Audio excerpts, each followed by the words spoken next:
Magandang araw mga kamame! Kukuha muna kami ng upo din sa aming munting taniman para sa ating luto serye, ang ginisang munggo. Ang mga sangkap natin para sa ginisang munggo ay syempre hindi mawawala ang sibuyas, bawang, fresh upo, fresh sitaw, chicharon, hibe, at syempre ang miswa. Yung sitaw ay kinuha laang din ng asawa ko sa taniman, ayaw nang ipabidyo. At 4 na piraso laang kasi.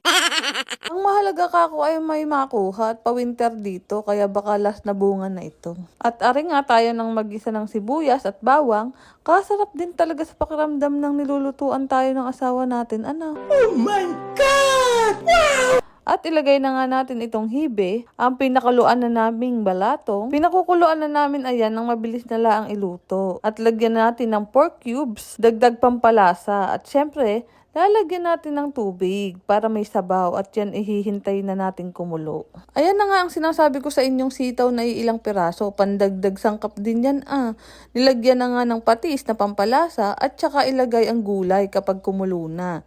Lagyan na din ng chicharon. Ari ay maraming nabibilhan din At ang panghuli ilalagay na ang miswa. Actually, nabili namin yan sa Canadian store na malapit din sa amin. At dyan na po nagtatapos ang ating video. Maraming salamat. God bless sa ating lahat.